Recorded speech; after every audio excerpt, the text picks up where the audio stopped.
down to the enlisted people. There's a civil war in America to restore the republic. Is our champion perfect? Absolutely not. He can't even get people appointed in government because they are blocking him. Yeah, they're blocking security clearances, and that's kind of another point is a lot of the media is trying to say that we are dividing which Trump, the base is divided. We're not divided. No matter what Trump does, he has already been so fundamentally better. We got a Supreme Court justice who's actually going to defend the Constitution.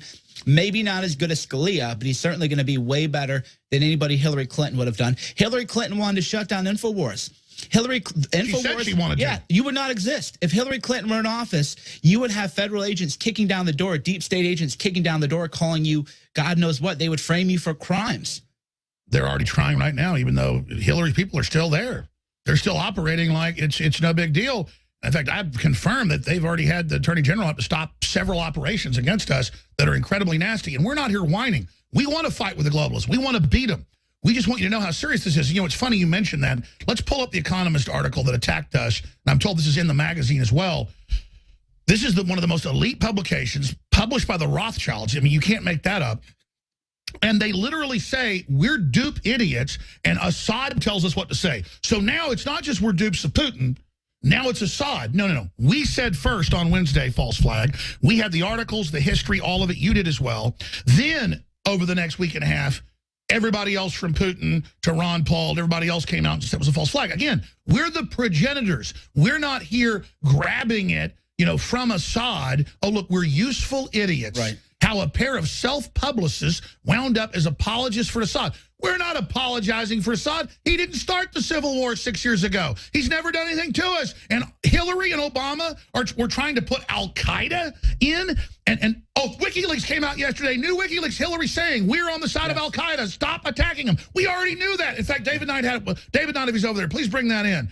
I mean, that's so crazy. Everything we say has just docked because we're going off what's already there and the sources we have. Because we've got sources. I've got sources. You've got sources. You broke the Susan Rice, said they're sitting on the story. Hour later, they came out, admitted it. Yep. We're not making up these sources. No, there's patriots, and that's what a lot of people got to understand is that there are patriots, and the patriots know that they can go to fearless people like Alex Jones, that the stories are going to get out there. So that is why I tell people to be hopeful and don't believe that the deep state is evil. The deep state is evil, but don't get me wrong. There are people fighting it. There are good people inside who want the truth to get out and are opposed to the bad stuff. And the big story, there's a civil war in the deep state. Exactly. And the big story that we had talked about is that the security clearances are being held. That's why people have to have reason. And you were breaking that 2 weeks ago, and now it's in the news. They're using security clearances. What's great is, though, MSM is so lazy. They actually now go and grab our stories. Then they break them a week later, whitewash, but at least it gets out. Right, exactly. So that's what people are saying now. They just follow our Twitter and they follow our websites and they rewrite it and they make up sources that actually don't even exist that they claim to have. And again, it's true. Even when they bash us, even when they attack us, we can handle it. But the sad thing is that somebody goes, you know, Cernovich, why is Trump having a hard time finding good people? Look at what they do to Alex and I. If you don't know how to handle the media, you have to be a professional to take on the fake news media. You have to do this. The average person, when they get called horrible names or get called anti-Semitic just out of the clear blue sky every day for no reason, like they're doing to Spicer, people buckle to that. When you're in 100 newspapers and they're saying you hate black people with no evidence, a lot of people just roll over. Yeah, the first time, I mean, you can relate to the first time you're attacked, it does hurt. The first time you wake up and you look and there's all these nasty lies about you and people are asking you questions, it does hurt. But then you become stronger and overcome it. But the most people who just want to work and serve in government, they don't know how to handle it. They're not prepared for it psychologically. They don't know how bad and what helps you? I mean, that you've been a lawyer and a filmmaker and a father. I mean, why do you have that tenacity? Well, the way I look at it is that if somebody has to fight, and I know that if they're hitting us, it is because they fear us. So every time they hit me, every time they hit me, I'm like hyped. I'm like, they're lying about me again. People go, why don't you sue ABC? And I go, I love it when they lie about me. I love it when they attack me, when they hate on me, because that means they fear me, because The Economist takes their orders from the Rothschild family. So we are literally being attacked by the Rothschild. That is amazing. Oh, it feels great. I love it. Knowing that that is the level of resistance we're getting, because that's the kind of impact we're having. So that is what I focus on, is the Rothschild. Why do you think they're focusing in on us? Because they figured out our phones are tapped. They admit that. I'm under criminal investigation for being a Russian agent, so they can have all the spying. And then if Trump stops that investigation, it looks like, oh, he's covering up. I'm just like, fine, spy on me. I haven't done anything. But it's just, why do you think they're taking us so much? Because it was Drudge. They want to get rid of him, period. And then it was Bannon, and I guess they think they're winning with him. Now it's us.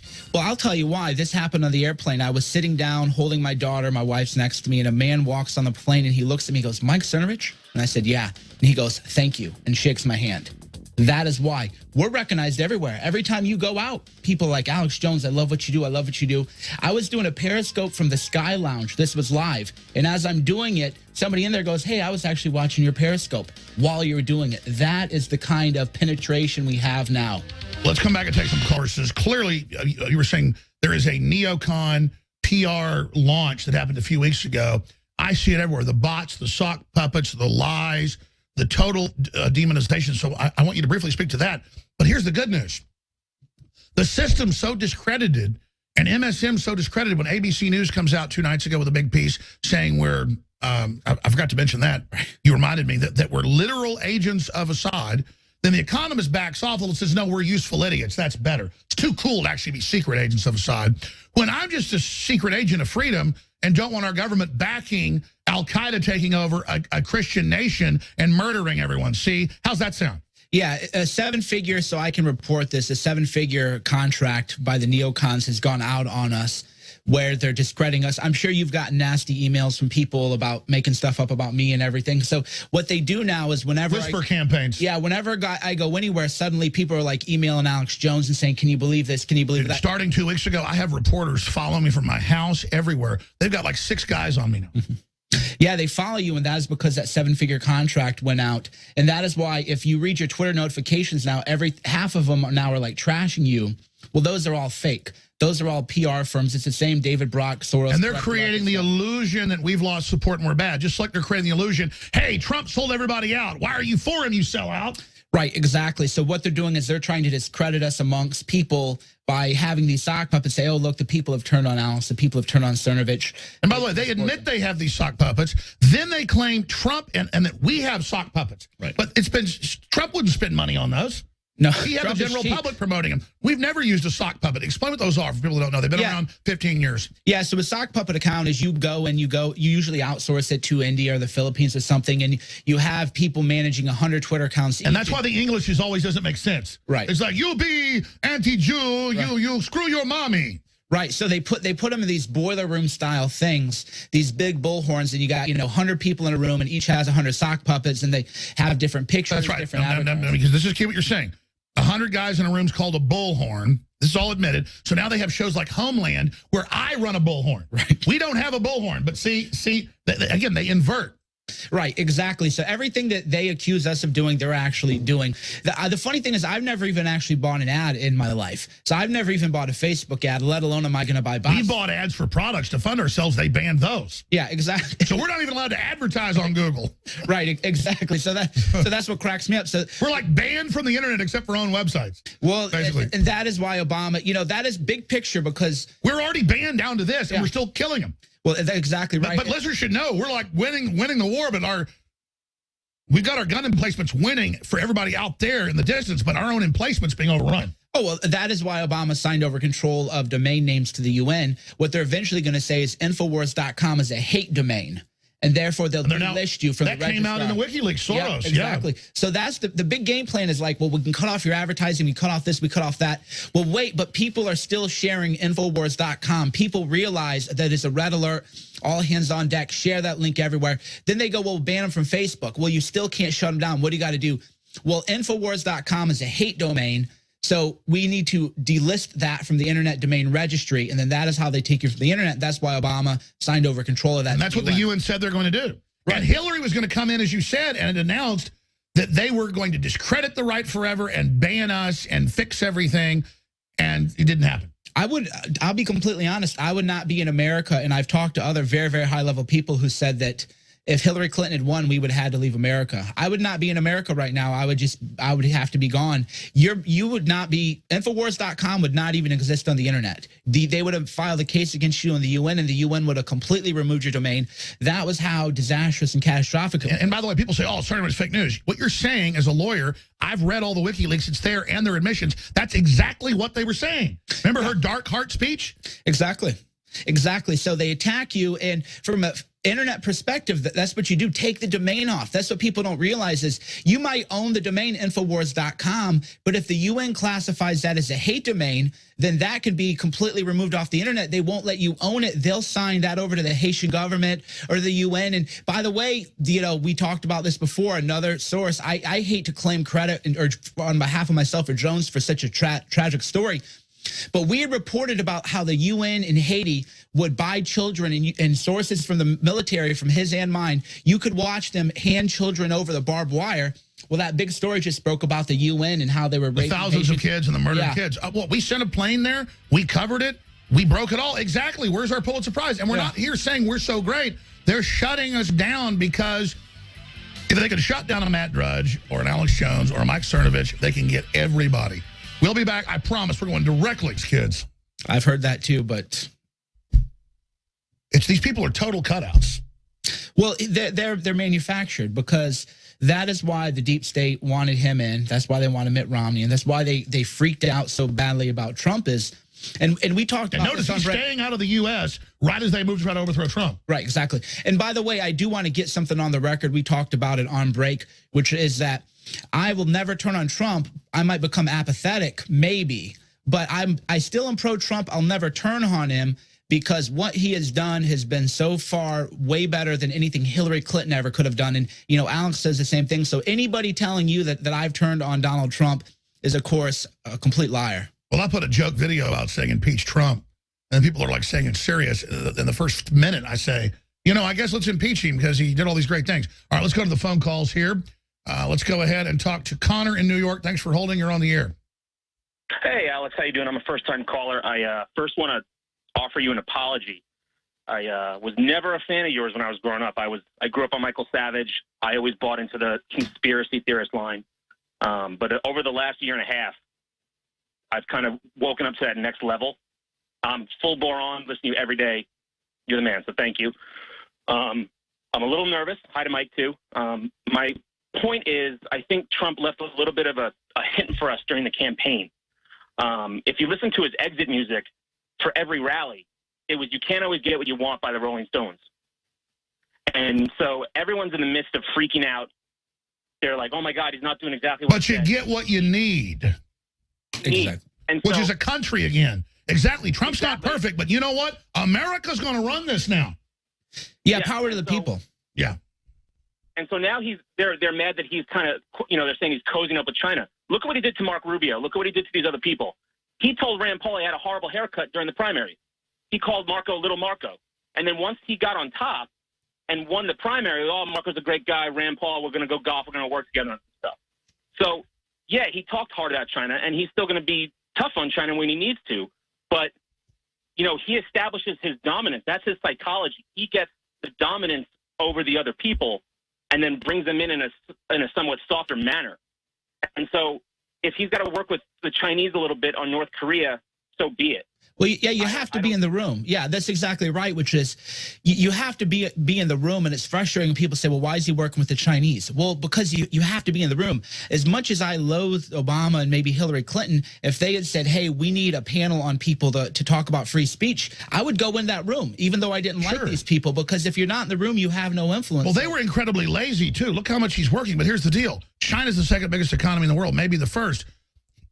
He got China to raise their currency, and ours has gone almost up too high. And people go, oh, he's flip-flopping now that he doesn't want them to raise their currency. They did it. We won.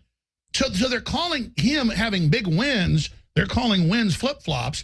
And then, I'm sorry, but Spicer, is a smart guy, I'm sure. But when he got asked about these economic things Trump did, he went, I defer to Trump. I don't understand all that. Yellen's doing what he says now. The Chinese are doing what he says now. It's totally different. Yeah. So those aren't flip-flops. That's him coming with a hard negotiating stance. and then he gets part of what he wants. Yeah, that's the same way that you and I are pushing back against the ground war in Syria. It doesn't mean that we flip-flopped. It doesn't mean that we oppose Trump. We're just saying, hey, there's a negotiation going on, too, even between us and the president of the United States. If he's pushing too far, we're going to push back. That is the way adults behave, but the fake news media tries to infantilize people and make them train you to be babies, that if somebody doesn't do what you want the first time, or the media misrepresents it, you just go, and throw away your whole future and leave the sandbox. Take your toys and go away. Well, by leaving the sandbox, folks, you're not in the game. Right, exactly. You're going to take blows. And the media, they're even trying to do that with Bannon by drumming up a lot of drama and over-exaggerating and everything. As they want to get Bannon fired up and Trump fired up to divide them. But the reality is, for everybody listening, in real life, you got to be in the room with people you don't agree with. You got to push, but people are going to push back, and you find some kind of reconciliation. That's called being in a democracy, and it's called living in a big world.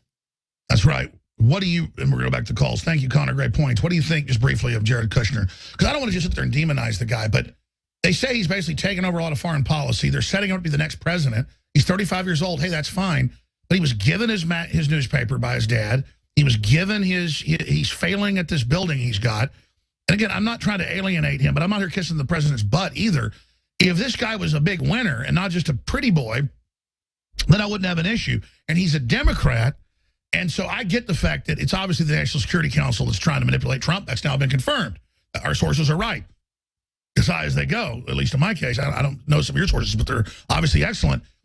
So I'm not going to war with Kushner. I don't want to. It's just the stuff I heard about him in the campaign, that he's easily influenced. He goes and meets with the head of Google and others.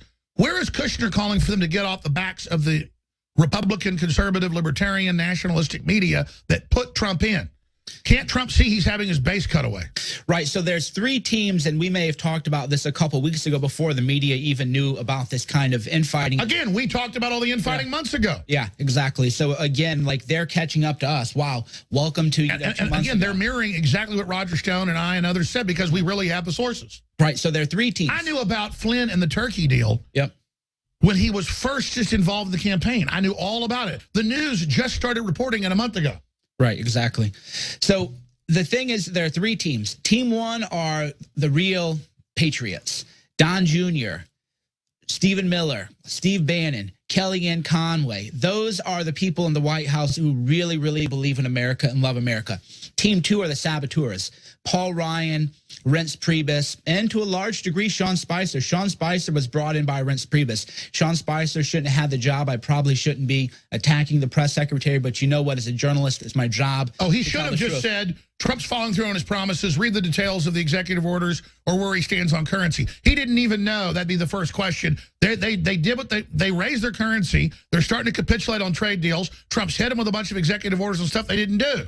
So carrot and stick. He hit him with a carrot and a stick. He's winning. Spicer took a win and turned it into a loss. Sorry. Exactly. And that is, in my opinion, because his head's not in the game. It's deliberate sabotage. Team three is Ivanka and Kushner. They are very social. And what the GOP elite and the globalists have learned is, hey, where's the hit pieces on Jared Kushner? Hey, let's soften him up. Let's get his ear. Let's influence him. Let's influence Ivanka. That is why the media is actually they quit attacking Ivanka like they used to, because they realize now they're the people that can be influenced. So Kushner and Ivanka, they want what's best for President Trump, but they're being lied to and manipulated and being used by the globalists. So Kushner is not a saboteur. He's not what I consider a bad guy, but Kushner is being manipulated by the globalist forces. So I'm not saying he's an idiot, but from their perspective, he's a useful idiot.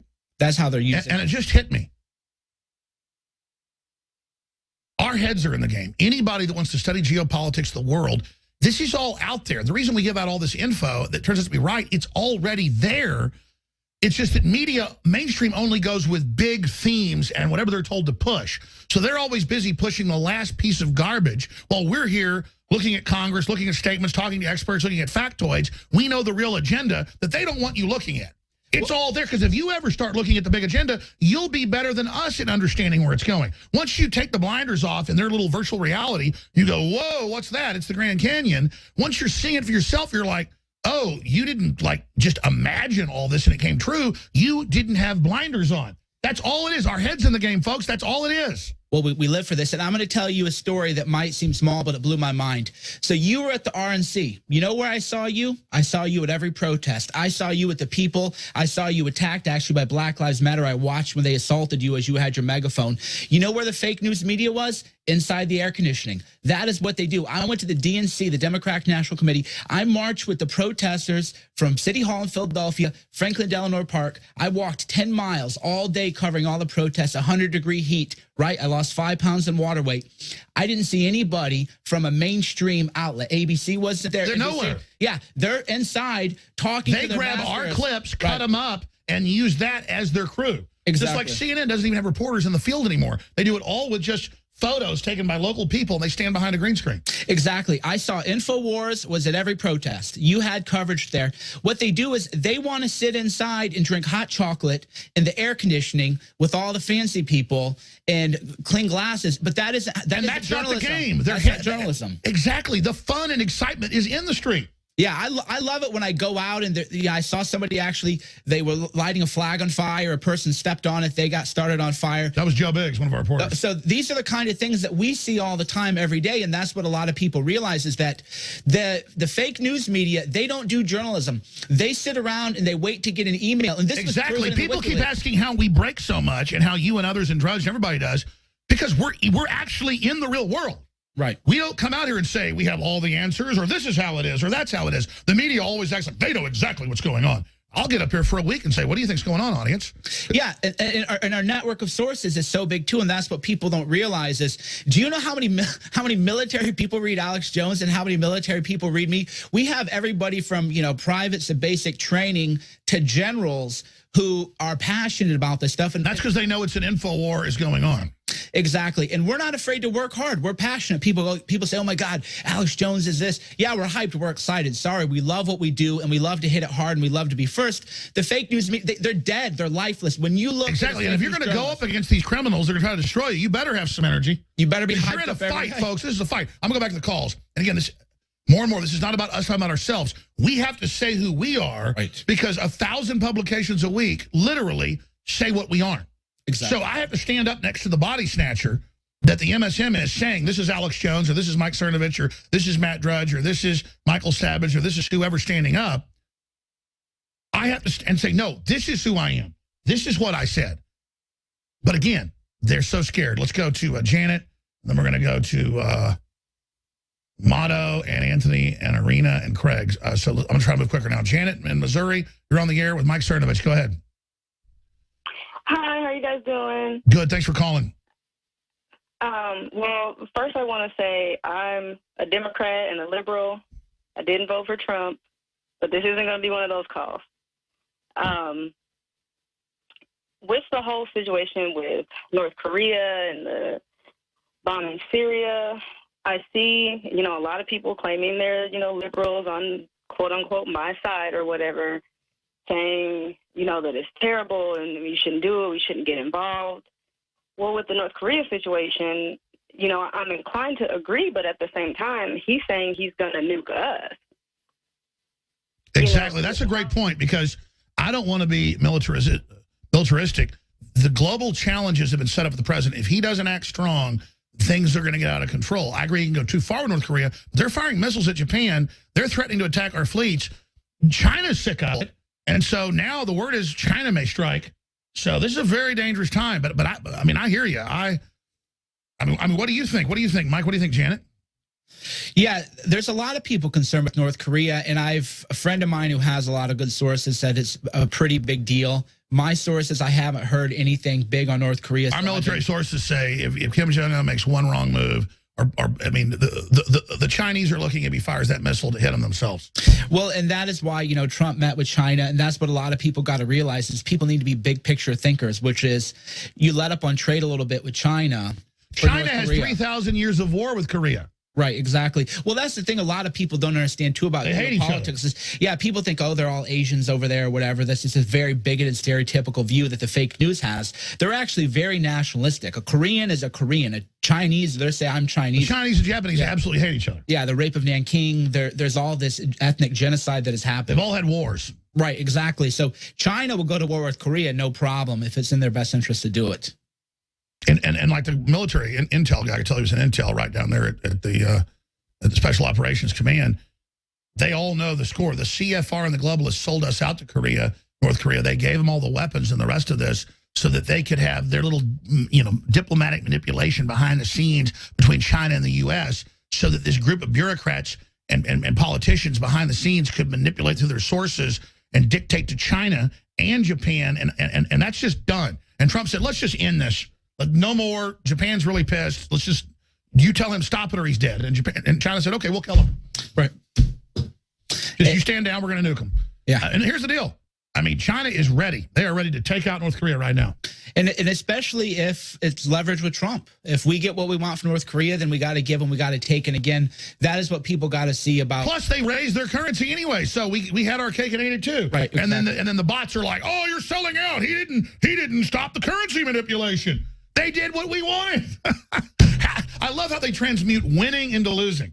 Well, that's what they're always going to do. And, bigger picture is why is Sean Spicer not aggressive? Why is Trump's media team not aggressive? What would happen to Trump if you didn't exist, if a few other people didn't exist? Trump has a media team. Why isn't this message getting out? What the heck are they doing there? Well, they're totally ignoring him. They sabotage him. He's figured that out. They just ignore what he says and do whatever they want because they come out of the swamp. But then no one knows how to run the swamp at the swamp. It's literally insane. Yeah, so the media team, there's been deliberate sabotage within the media team, within messaging. A lot of what appears to be incompetence is actually underhand sabotage occurring in the media team. It's unbelievable. It is. Janet, thank you so much. Hey, we're not Democrats or Republicans. We just know Trump wants to actually be the president of America. That means he's perfect, but this is like we're getting our hands back on the wheel. And it might be a little bumpy for a while, and if Trump goes sideways, I'll come out against him. But right now, he's a light years better than Hillary. We're going right to Mato. Stay there. We're going to come right back to you. Then we're going to go to Anthony and others straight ahead. Mike Cernovich is in studio. I'm Alex Jones.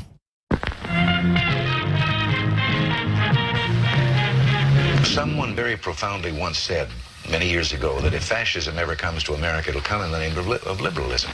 This young generation who scream words like fascist have actually themselves become the fascists. You guys are the fascists! You're all the fascists! You white male! I just wish that somebody would create like some kind of a safe space where we can all just go and... Hey, you're a f***ing white man who gets to do whatever he wants to in this space, right? You need to get out. I actually don't. All right. Hey, who wants to help me get this reporter out of here? I need some muscle over here. Donald J. Trump is now president of the United States.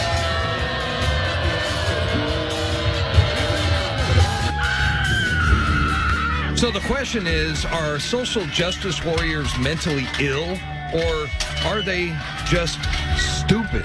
When your emotions control your actions, it affects not only yourself, but the people around you.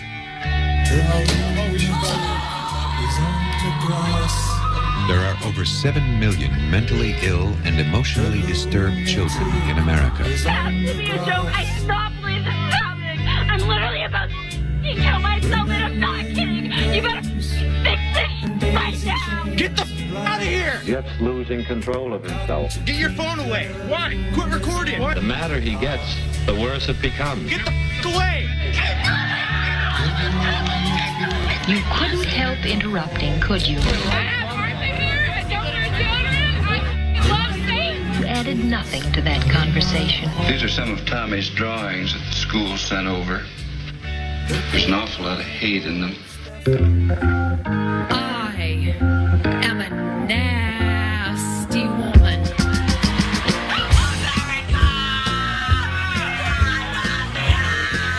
Like your wet dreams infused with your own genes, but yeah, I'm a nasty woman. Yes, I have thought an awful lot about blowing up the White House. Bing, bing, bong, bong, bing, bing, bing.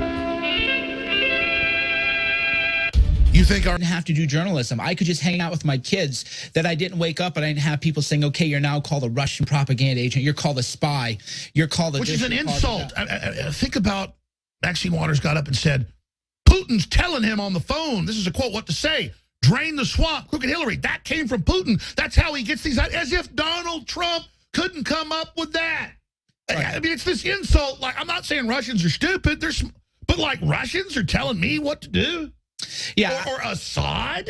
Right, exactly. And the connections now they're making are so tenuous where if you ever went to a Korean spa or something, you know, or some kind of Turkish bath, then suddenly you're a spy. And that's why you notice none of these stories actually connect any real dots. They'll say, oh, he met with Russian people. Well, no kidding. Russians are everywhere. Russians live in America. You got a Russian American right here. Is she evil? Right. The hotel clerk that I checked in at the hotel, she was Russian. When I was in D.C., I was at a sauna. Oh, my God, 2 Russians in there. Oh, what is going on? And it hit me in D.C. I promise we're going to 1 minute break. I'm going to right back to your calls. But I was in D.C. and there were like Russian women trying to talk to me, Russian men. It's D.C. And I caught myself looking for cameras and I wouldn't even talk to them. And then later I went, you know, I ought to just fly to Russia. I ought to go do Russian TV. I ought to go the other direction instead of the intimidation.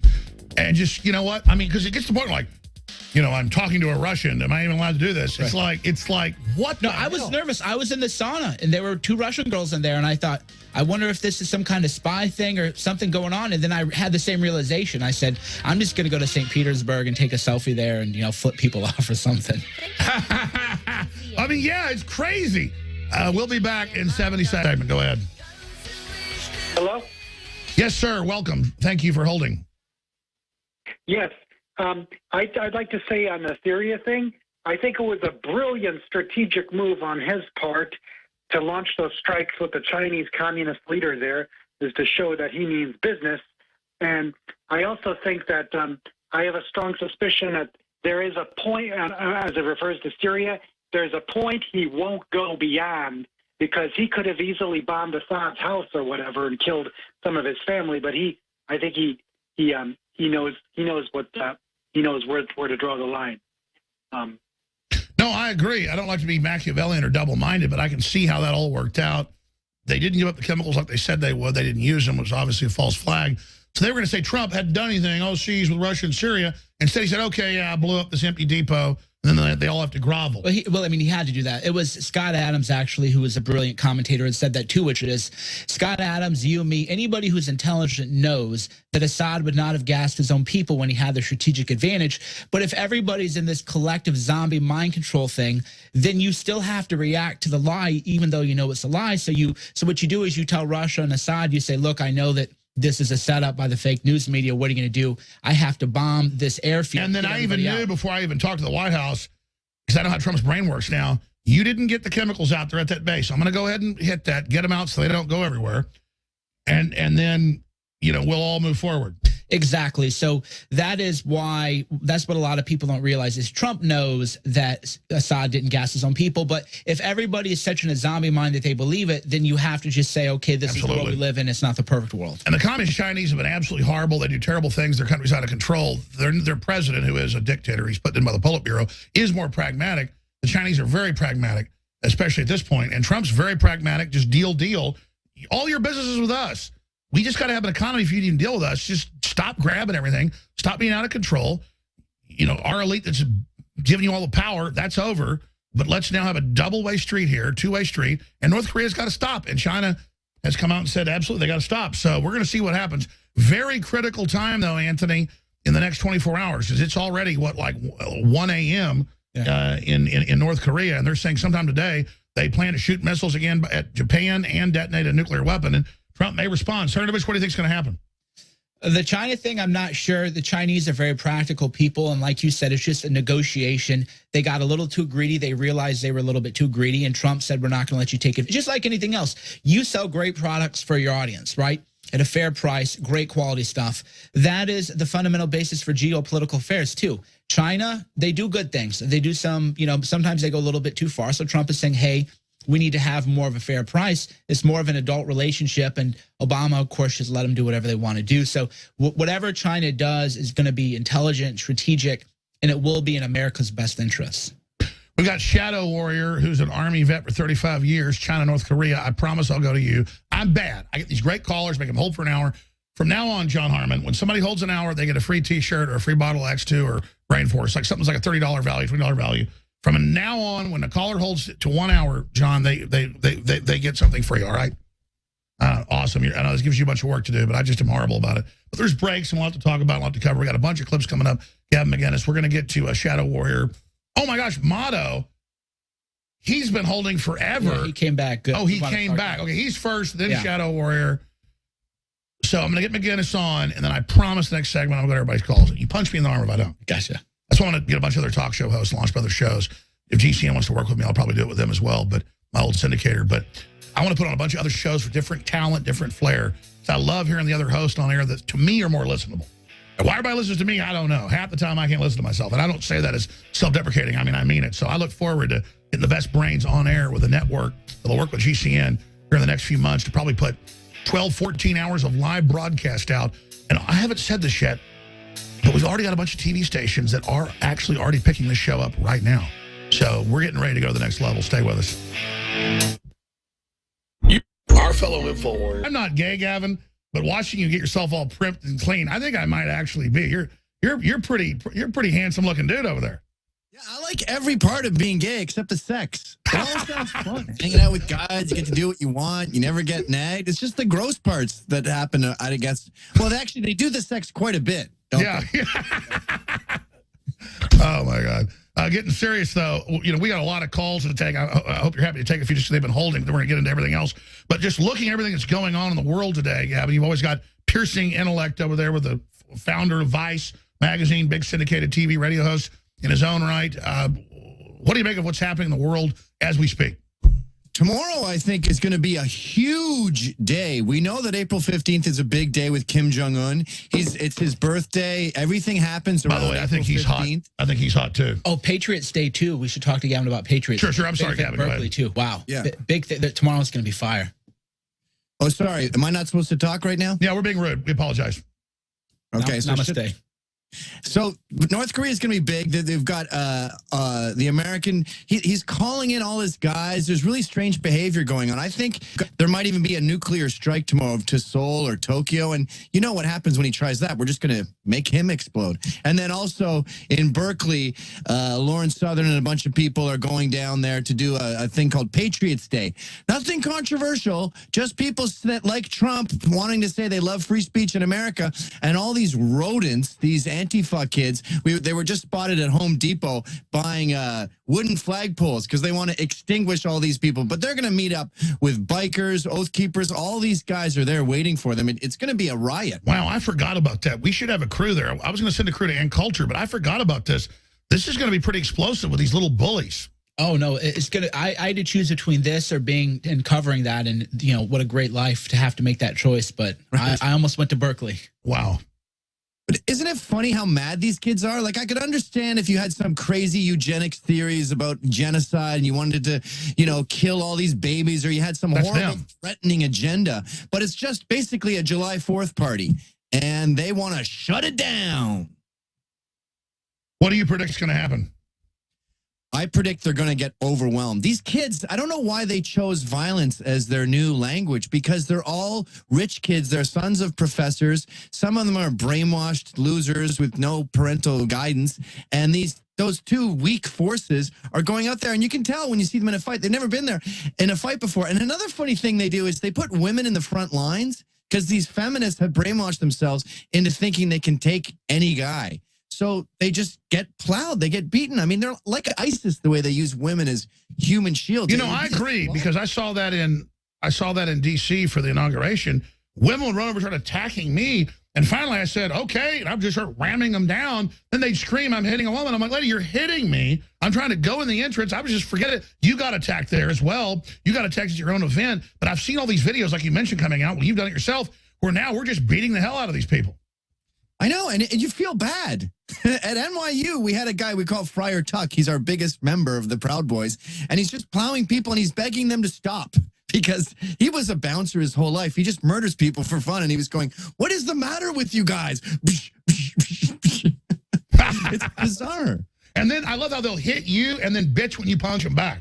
Or they run to the police, actually. That's You've seen how they punch. They swing like this, like, I'm liberal. You're like, bam. Well, I like how they hide behind the police. That's the best. They're all cop haters. They're Black Lives Matter. They hate the police. But then I saw when Gavin actually punched this guy. I don't know if you guys have that footage loaded, but there was a guy in New York. I think it was NYU, maybe the deplorable, but he goes, go get Gavin. So Gavin goes, well, I'm right here. And he punches the guy, and they tried to get the police after Gavin. I couldn't believe it. Let me ask you this, though. Go ahead. No, go ahead, Gavin. Well, they're so confident that we are the straw man of the Nazis or whatever the hell we are. So we're Hitler. So if you're going to kill Hitler, you feel confident about it. I mean, people talk about time traveling and killing a baby. It's the only murder that's totally acceptable. So now that we're all Hitler, Trump, everyone, 50% of the country's Hitler, they'll just be on their phone going, yeah, he's right here in front of me. Let's get him. Okay, well, why don't you? And you go, I'm not going to sit here and watch you plan my attack. It's crazy. Hey, you just had a movie come out. Tell folks about that. It's not quite out yet. I'm doing a movie of my book, The Death of Cool. We just had to shoot some pickups recently, but we've done a little mini movie for every chapter in the book, and it's a fun time. No, but what's the movie? I wanted to go see it, but having a time where you're gonna know you're gonna die now. So you're gonna be a tough guy or whatever, right? Like a man's supposed to. You're gonna show your son how you're supposed to act. That's How to Be a Man. And that's available on iTunes. I think it just left Netflix, but that's a video where I think I have breast cancer. So I want to record all these lessons for my unborn son. And we got up to all kinds of shenanigans. But I like how you're actually doing that in the real world. So the movie's kind of a gonzo type deal playing yourself. Yeah, in a way. I mean, when you think about previous generations, you'd be lucky if you had, oh, this is a letter my grandfather wrote to the newspaper, and it's this coveted thing that, you frame. And now, I don't think our kids would ever be able to read all the stuff we wrote and all the videos we made and all the content. It's like, you don't have to die. You can just bring dad back from the grave every time you press play. That's kind of a cool point. Ray Kurzweil believes from his letters and some of his dad's stuff he's been able to bring him back with AI computers. That really isn't possible. But if you have tens of thousands of hours of a Gavin McInnes or a Mike Cernovich or whoever, of a Donald Trump, you kind of could bring them back with AI in a way, couldn't you? Yeah, especially with search features, like say it's abortion or North Korea or whatever. You go, wonder what my dad felt about this. Bloop, bloop. There's the video. Here's 200 hours of North Korea. Especially Mike, he's recording periscopes 3 times a day. You see the guy making tea and feeding his baby and telling the world what's going to happen tomorrow, and it's always right. Yeah, what do you make of that? Because I don't want to talk about ourselves. I'm going to skip this break so we have more time. Pull up what you were talking about. It's in The Economist, ABC News. I don't make it about myself, but people are like almost family calls and goes, how are you handling it? Are you really working for Assad? I mean, I've never been to the Middle East. Assad, all I said was, I don't like Assad. I don't like al-Qaeda. Our government started the war. Yeah, there it is. And their main Twitter feed, the conspiracy that the chemical weapons attack in Syria was a hoax. And they go on to say these un-American traitors, these useful idiots. And so I don't know how I'm not supposed to talk about myself. Right. So like you're watching this and they attack you plenty, Gavin, as well, and try to beat you up and kill you. What is going on when we're all Russian agents? I support Trump. I get the missile attack made him look strong. I'm just saying I don't believe the chemical attack was Assad because they've caught the rebels doing it before and they don't have any proof he did it. I'm not even attacking Trump. In fact, in a Machiavellian way, I'm saying, okay, you blew up an empty airfield and shut them up about how you're a Russian agent. I kind of sickly support it. I've admitted that. Kind of becoming like Machiavelli because now we've got a guy in there doing their own tricks against them. But I'm just saying, how do we know Assad did it? And now in newspapers everywhere, I am an Assad agent. We're together in a. Look at us. We got Gavin. Are you getting orders from Assad? Yeah, I was just talking to him on the phone right now. He's actually here via Skype on the other TV. But my thing with that is, I don't care. I don't care if it was actors. I don't care if they just had kids go like that. The big picture is that the world saw a bad thing, so the big man has to go boom on the bad thing. And now women respect him. Here in America, they go, oh, the patriarchy's back. Because we know feminists deep down want the patriarchy. Obama's legacy is obliterated because he said he would draw a line in the sand and he got cucked. So that's awesome. He's killed, as you say, the Russian theory. I think the neocons even are getting too much hubris, too confident. They're going to be wiped out. And the biggest picture is these terrorists are absolute animals. They dismember our soldiers. They tear out beating hearts and eat them. They sell fingers in the market there as war trophies. There's literally a market for body parts, just as accoutrements. So we don't negotiate with them. We don't send them democracy. We just scare them with huge fireworks. That was very well said. I love the Moab because not only is this a big message that, hey, we got the big guns on the eve of this North Korea thing, that was a warren of a bunch of them that they killed, who killed special forces going in just to get intel on them. We're running them out of Syria and Iraq, like you said, cleaning up Obama's mess. Yeah. They dropped this 20-something thousand pound bomb and it kills them all. I mean, that's it finally. And then they say, oh, he wants a military dictatorship. He says, I've given them total authorization. The difference is to carry out his constitutional orders. This micromanaging, call Obama, see, and he would never answer the phone. Sir, we have bin Laden in the sights. We can't kill him. Oh, yeah. I mean, this is crazy. Gavin, what do you make of that? I think we've crippled our guys over there. I was talking to Terry Shepard recently, and I said, how do we win this war? And he goes, let us do our job. I mean, right now, they've got RPGs, and they go, we're getting shot at from a mosque. What do we do? And they've got to call up. I talked to one vet who told me, he said, our guy had to pretend he misunderstood in order to save our lives, because they were shooting from the mosque, and the guy said, don't shoot the mosque. And he said, what was that? What? Shoot the mosque? Oh, what? And they took out the guys that were trying to kill them. We've got to let our dogs loose on these boys. I want the terrorists to be going, who, let the dogs out, as we just roar through the Middle East. Short, sharp shock, by the way. I don't want a quagmire. I want to just get in and get out and scare the crap out of them. And Trump doesn't want a quagmire, and that's the problem. I reported this last week. I mean, we have our sources directly to the man, and no, it's not going to happen. No fly zone. We just got to clean out Al-Qaeda and ISIS like I promised, but also be strong. Don't worry. Trust me. And then, boom, days later, he comes out and gives that very speech saying it. But then we learn his own generals, they're not all bad, but McMaster's and others, they do want to take out Assad, because McMaster's is getting influenced by John McCain and others. And he said, I want to take out Assad and I want to take out Al-Qaeda. Well, Assad didn't start a war. And I'm not in love with Assad. My point is, we can't be in the job of regime change when they don't attack us. Right, Gavin? Yeah, a long time ago you said, look, I'm supporting Trump, but if he does something wrong, if he starts attacking free speech, we will drag him out of the White House by his heels, was the way you put it. And if we see more Jared Kushner getting in there, turning our administration neocon, more Nikki Haley saying we have to depose Assad, more quagmire crap, then I'm going to drag him out by his heels. But right now, I'm banking on optimism, and I just see it as a giant fireworks display. And then we also have, by the way, Secretary of State is saying our priority is ISIS, not deposing Assad. And Nikki Haley, what is she? She's the UN ambassador. The UN is theatrics. It's just Hollywood. That doesn't have. And we just cut their funding by 50%. Don't you love Trump cutting their funding?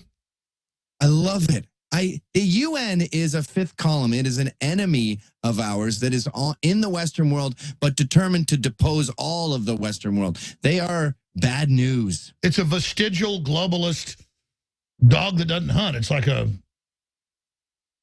like something really pathetic. Cernovich, I want to take a few calls, but jump in here. The UN, I think, is far nefarious. I think it's how the Saudis use sex trafficking. And if you ask me what the UN was, I would say it's a human trafficking operation. That's really all they're everywhere they go, that's all they do. That's a great point. Let me ask you that then, Gavin, and Cernovich as well.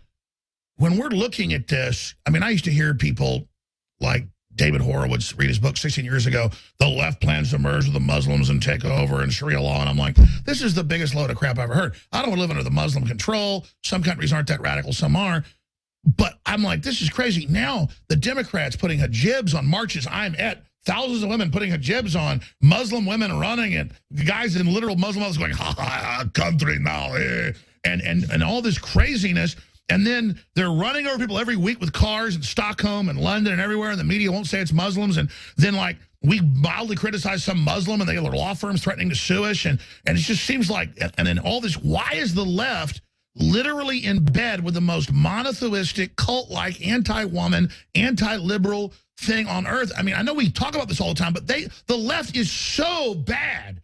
They're so anti-freedom, anti-West, anti-Western chivalrous male that they will roll into the most nasty crap in the world. It's like a huge banquet of food and the highest quality cultures ready for them, and they just throw it in the gutter and then climb into a cesspit, into a sewage pond, and are like rubbing crap all over themselves, Gavin. Well, I think it's because they hate the family. And why do they hate the family? I don't know. They have daddy issues. Maybe they're weak and they can't bear the idea of having kids and having to propose, and women can't handle that they can create and shape lives. They're overwhelmed by their own magic. They're sentient beings, as Ann Coulter calls them. And men just don't have the balls to stop playing video games and actually put a ring on it. And so they've created this world where everything about them is anti-family. More trans, more gay weddings. We have to all because white they men don't have it. They're white against men it. Can't vote. Because they don't have it. They're against it. Right, Gavin? Right, and they see these Muslims and they go, well, they are racist, homophobic, prejudiced extremists who want to obliterate the West, but in that obliteration, the family will get destroyed, so I'm going to have Linda Sarsour run the Women's March and I'll put a hijab on my head. Well, also, and I don't want to get too sort of, family friendly, but a lot of feminists do have very dark desires. 50 Shades of Grey sold a lot of copies, and so there might be a little bit. Maybe they like that dominant component of Islam, and maybe feminism. They've suppressed it, and we kiss their ass. Don't respect us, but the pure dirtiness of it, they get off on, like the slave brothel and the because and a lot of them, they want to have women in that position, so they want to be managers in Islam over the other slave women. Right, exactly. So they're so repressed now that there's a counter reaction. They would say, well, I would rather be dominated by these people rather than deal with these beta males. And Gavin, that's a smart point. You make that point similarly. Everybody really wants the strong alpha male figure. The problem, there's not enough of them. You just pointed that out. It's a shortage. It is our fault. Men are not being men. We caused this. So that there's the paradigm. And then they see Islam and think, oh, that's a daddy. Exactly. Well, when they call us bitches and they say we're weak and they go, white men need to die, what they're really doing is taunting us. And they're asking for a metaphorical now, not literal. They're asking for a metaphorical slap where you go, psh, don't you dare talk to me like that. And Sean Connery, sometimes a woman needs at the club. Yeah. Sometimes a woman needs a good smack. Right. What? Sean Connery, that clip, he goes, sometimes a woman needs a smack, metaphorical, but yeah, we always got to be careful talking gender. I've never smacked a woman. I haven't found that. Oh my God, this is getting clipped right now. This is getting, I already know right now this segment is going to, this is going to be the segment. I don't mean literally, but say you put on gangster rap at the club. White women just flood the dance floor, and they'll be saying things I can't say on this show about bitches and what I'm going to do to them, and the women are just dancing their asses off. They love testosterone, and they're only pretending that they want these beta male allies. They don't have sex with them. Well, what about Alec Baldwin? Drier than a feminist man. Wasn't it Alec Baldwin who went on that rant against his daughter and was screaming at her, and now he bashes Trump and calls Trump a misogynist? He's like, you're a worthless pig. He sounds worse than Mel Gibson. Yeah, but the left gives him a pass. That's the whole thing is they'll take that clip that we just gave and they'll try to make a whole story out of it when Alec Baldwin actually is in my opinion, domestic abuser, the way he talked on the, at least emotional abuse. Yes, I wasn't defending Sean Connery's thing. Someone was a woman. No, I know, but I just know how they're going to spin it. I'm just saying they're wanting to be truly put in slave brothels and smacked around and put on slave blocks. Yeah, exactly. I know. I know how they're going to. I know how the fake news works now, and I agree. How they're editing and what they're going to do. So we just got to make sure. Next, Cernovich called for enslaving women. Right. Exactly. I can just see that now. But yeah, Alec Baldwin is a legitimate emotional abuser of women. And yet he's on Saturday Night Live, big show. There's no advertising boycott. Well, no, he reportedly smacks him around. So I want to know, why is Alec Baldwin allowed on Saturday Night Live to bash Trump? Why we get taken out of context and lied about? It's known Trump has never touched a woman either about. Yeah, exactly. Not physically in a mean way. So Alec Baldwin, the way he talked on that answering machine was just horrific. And yet nobody's trying to advertise him, boycott his advertisers. The left gives him a pass, Gavin. Why do you think that is? Because it's sports to them. They followed Obama through everything. They followed Clinton through the cigar incident. That's their team, the Dallas Cowboys. But one thing I love about the right, it's frustrating that we're fractured, but we're also rational, and we're here for the truth. So we drag your heels out when you lie to us or when you're a hypocrite or when you do something wrong. They're not in it for truth. That's why every time you ask them for a number, like how many illegals are there or how much do we spend per student per year, they don't have the remotest idea. One woman told me there's 70 billion illegals in America. That was the number she threw out. And you realize, this is all posturing to you. That's right. People posture intellectually because they have no data. Then they call people that are informed conspiracy theorists.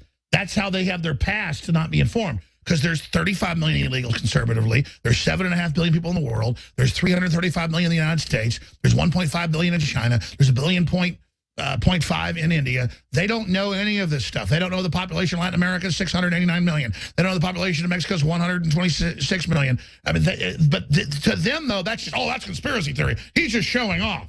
Yeah, they don't understand demographics and migrant flow. They don't know, and actually they don't know that most of the so-called refugees going into Europe are actually not refugees. They went there for the best welfare. Right. This was a big story I broke, which is that 80% of the Muslim men in Europe are on welfare. What the hell? Yeah, and moreover, when I went to investigate this refugee crisis BS, I found pictures where they told people, don't get fingerprinted in Denmark because they'll make you stay in Denmark.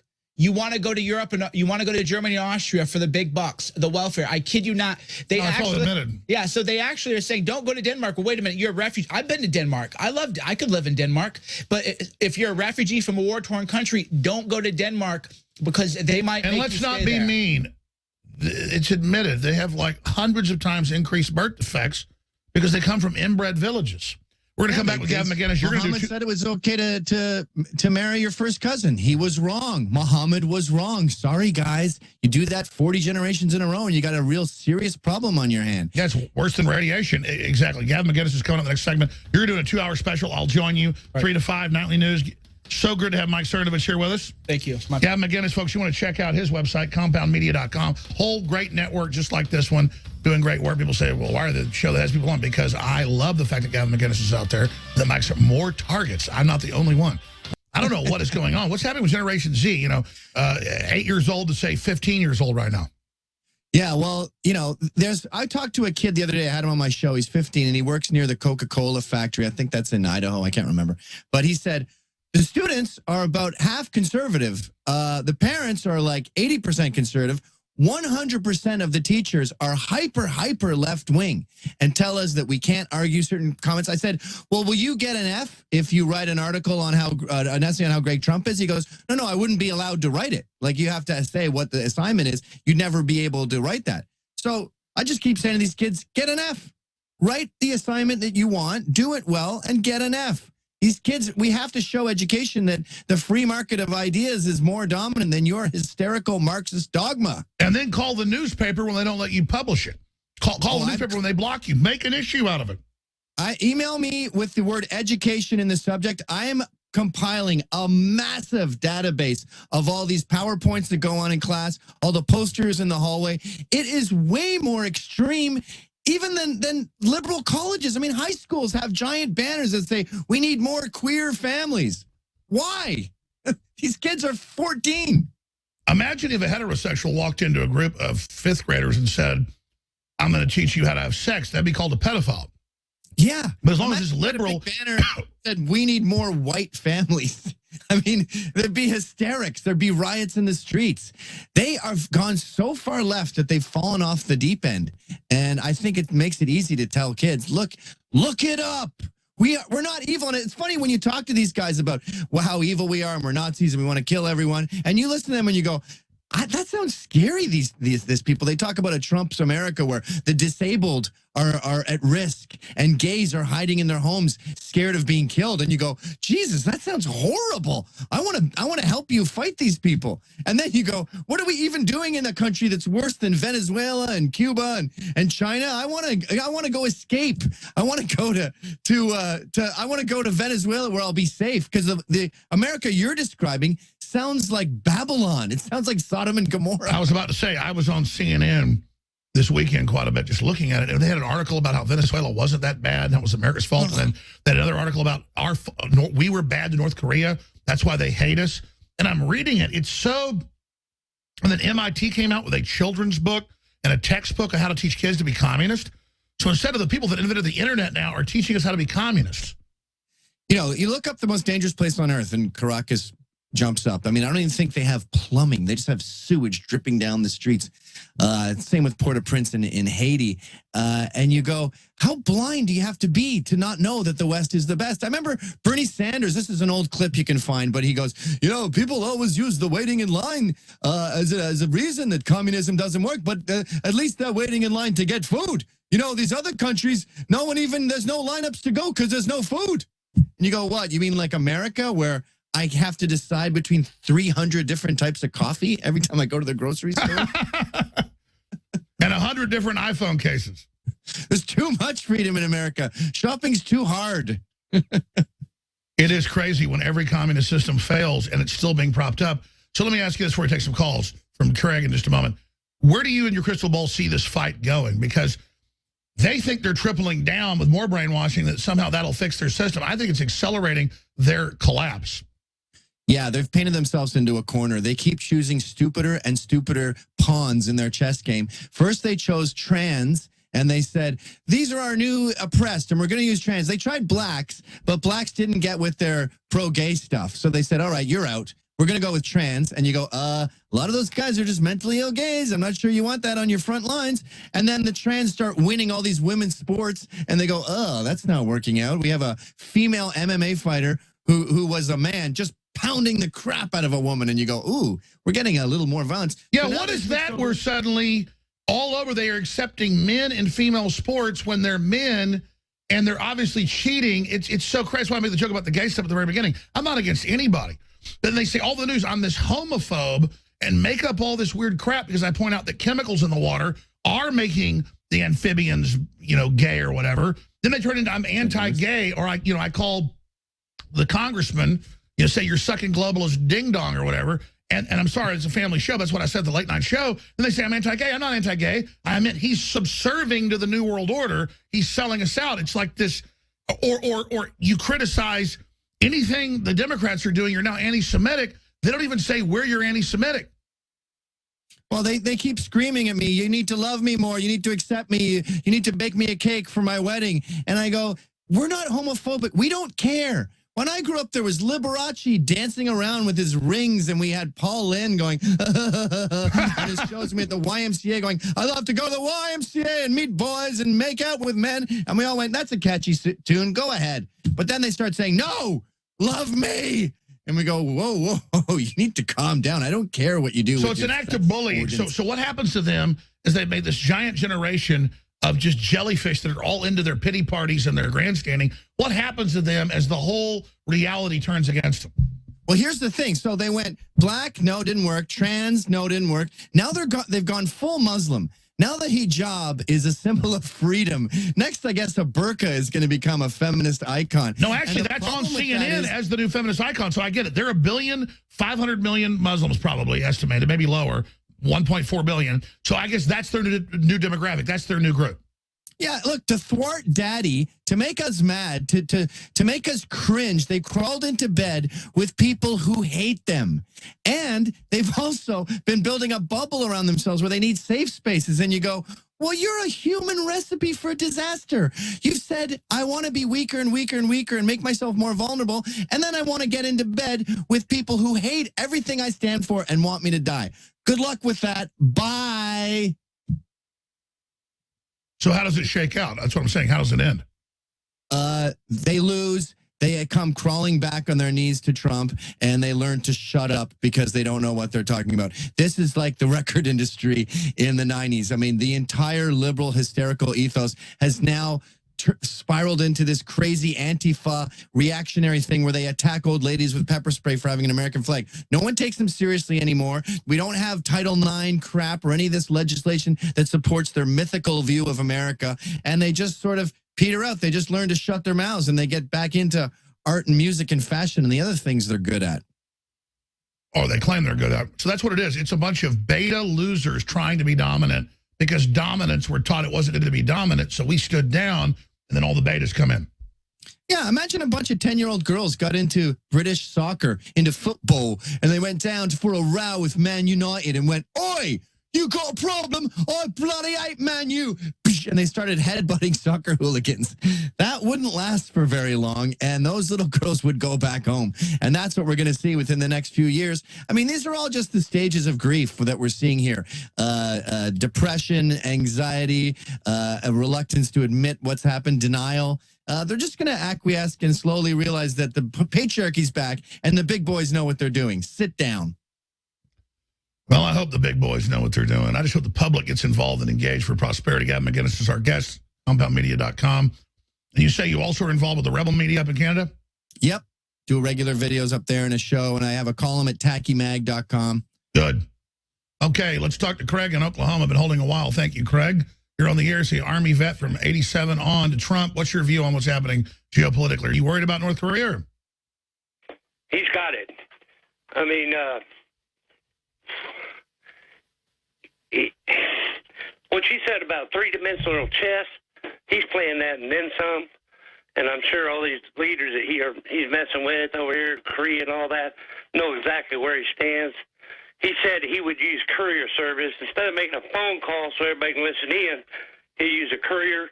So they know where he's at, and they know where he's coming from. They know what he's about to do. Yeah. I mean, I wouldn't be surprised if he called Assad and said, get all your guys out there. I'm about to blow it up. Yeah, but every time I get the feeling, oh, Trump's gone globalist, I stop and I say, no, that's more of that three-dimensional chess. He's got this. He plays big. He don't play small. He plays on a big scale. Well, if he was globalist, they wouldn't be attacking him. They are attacking him like he is high noon to vampires, Gavin. I'm scared of Jared Kushner. He's the only fly in the ointment. And when I found out that George Soros gave him $250 million for a real estate deal, that's the same as saying Jared, he's funded by George Soros. And I thought Trump liked success. I mean, Kushner's a failure.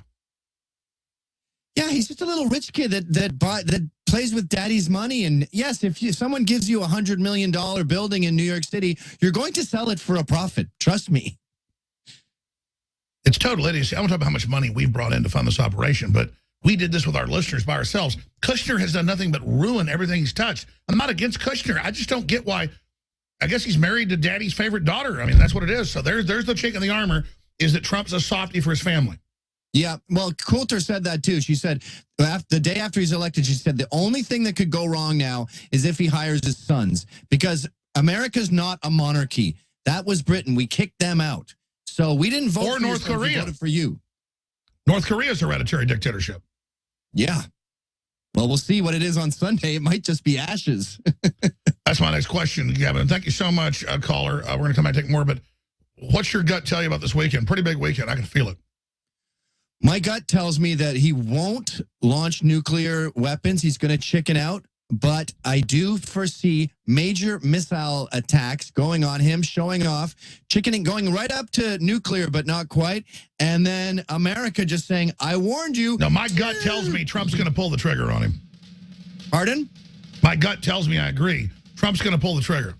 Yep. Trump's going to slap his wrist like he's been doing all over the Middle East this week. And notice, Trump's not starting it. Wow, it's a crazy time. Gavin McInnes is our guest. A few more calls on the side of this break. And then we've got, who's hosting the fourth hour today? I see David Knight. Okay, he's got a guest lined up as well. Gavin McInnes is our guest. I'm Alex Jones, Infowars.com. So I almost hate asking the questions myself because that tends to direct you in other ways. But when you wake up at 3 o'clock in the morning, is it positive? Is it negative? I mean, what's your gut tell you? When I wake up at 3 in the morning, I usually have this thing the Irish call the horrors. And I think it's when your liver runs out of water and it's trying to clean your blood. And it's burning and you want a bunch of water. So it wakes you up and he goes, dude, I'm either going to have to take water from your brain, and that's a hangover, or you got to get up and get some water. So I get some water, and then the you don't just keep a big jug of water by the bed, just like dump it down. Just, Well, I'm scared of the kids knocking that over, so I have to walk all the way to the bathroom and grab whatever cup is there. But no, I feel really optimistic, really exciting. Really excited. We've never been this empowered. Before, all the dinosaurs controlled the news. And you watch Cernovich on 60 Minutes, and that's such a perfect example of where we've arrived. They sit there and they go, fake news. You're fake news. And he goes, what? Why? Because I said Hillary's sick? Yeah. And he goes, how do you know she's not sick, Scott Pelley? And he goes, the campaign told us. And then they don't get how dumb they look, and they put that out. Why would you listen to the campaign? And then the show goes on to describe horrible fake news sites that we all read, like Denver Guardian and some other one I hadn't heard of, like the National Post Observational something. And you know who put out, it's worse. 20th Century Fox put out over 100 fake sites to attack Trump, you, me. You were in those? They attacked us all with hundreds of fake websites. Huffington Post in New Zealand just put out an article saying we need to deny white men the right to vote. And you can tell when you look at the author and you read it that it's totally fabricated. And this is just clickbait. Thought catalog. I agree, but did you know, Gavin, that they put out over 100 websites that were fake attacking everybody? I did not know that, no. I didn't even know this. Look, 20th Century Fox gave real apology for fake news campaign. They claimed it was a film promotion that went on for a year in the election, but it attacked you, me, Trump, it was mainly Trump. We were all in there. You didn't see, we're so busy, we don't even know. They're the ones doing it. That's the New York Times, by the way, admitting that. Well, that's scary because it shows that Rupert Murdoch is a globalist and he wants open borders. I think we had Roger Ailes at Fox News sort of holding him back and saying, I'm going to try to keep this at least a little bit right wing. There's been a coup now. You're right. But now that he's gone, I think Fox is going to go full Wall Street Journal and just say, open up the borders, people. We need more others. Very astute. In fact, I met with some of the executives at that so-called Ritz-Carlton in Cleveland. It was not like a Holiday Express, but for Ritz-Carlton, I'm not bashing. It's just like a crap hole. And I met this Ritz-Carlton, and I would meet with all these Fox people. They're like, oh, yeah, there's been a coup. You're right, blah, blah, blah. We're going to come back and go to Shadow Warrior's been holding like a patriot. Everybody holding for an hour. Good talking to you, sir. How you doing? Brother, it's good to talk to you. How are you doing? Great. I'm glad to see you're doing what you're supposed to be doing, and we're all better for it. There's three things I'd like to mention to you, sir, if I could. Please. One thing is the Syrian, the government, and North Korea. The Syrian debacle over there was set up by John McCain when he got those illegal chemical things from Saudi Arabia come in there and do a false flag. The Russians knew it, Trump knew it, so they set it up. When it went off, they had to do something about it, so they made that missile strike over there. That's one thing. Second thing, North Korea. The Chinese just launched about 500, 600 jet airplanes going towards the north up there, towards North Korea border. They put all their people up around the border. They've got all 150,000. They went up to 175,000. They're going to put 200,000 troops around the border. Probably something going on tomorrow. The government, Trump, don't discard Trump. The way they used to do it, the old saying goes, how do you catch a fox? You bait him with another fox. So what he does in his administration is putting in people that a lot of people don't appreciate, but he's weeding out. He's saying who's coming to the surface. And Jared Kushner, he's going to out his own self. John McCain's going to be ousted.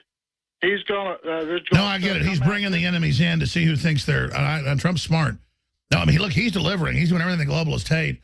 My gut tells me he's good. And we're seeing amazing things happen. And, you know, we think tomorrow it's going to happen. We're already, 3 hours in to North Korea's 15th when they're supposedly going to test all these weapons. So God bless you, Shadow Warrior. Please call back in again. Great point. In closing, Gavin, I mean, I hope nothing happens tomorrow, but Kim Jong-un was to keep shooting missiles at Japan, threatening everybody. China says they may go in and nuke them first. I think that's the deal. You know, Trump said for weeks, China does something or we do it. Well, I think China said, okay, we'll do it. Yeah, you know, North Koreans are great people. And they're very tenacious, industrious people. You have to understand the modern generation, they saw their dad go, I love Kim Jong-un, and then they watched their dad starve to death. So the ones that are alive right now have seen what kind of loyalty gets you in that country. And they're also industrious enough to get food and live. I mean, being alive in North Korea right now means you're smart and you know what you're doing and you're tough. So I think... I agree. I've seen a lot of photos in there. They're good-looking people. Once they chop the head off this monster, I feel confident that the body can live and thrive. We just need to let North Korea be. It's I don't think it's beyond saving now. But the scary thing is with these re-education camps, the second the first bomb goes off, these people have been told they're gonna be killed. So even if there's not a nuclear option, even if Trump sends in just a few tomahawks, that's going to be a genocide because they're going to kill everyone in those re-education camps, and there's nothing we can do about it. We can't not retaliate. So we're going to see a lot of deaths tomorrow. A poor North Korea. They're like the Iranians. They've done polls. Like 80% of Iranians want out of what they're in. You know, everyone outside of the West is dying to come to the West, which is why we have an immigration problem, because we're the best. Gavin McInnes, thank you so much for spending time with us, and I hope you'll join us more soon. Thank you. I'd love to. All right, I'll be watching. All right.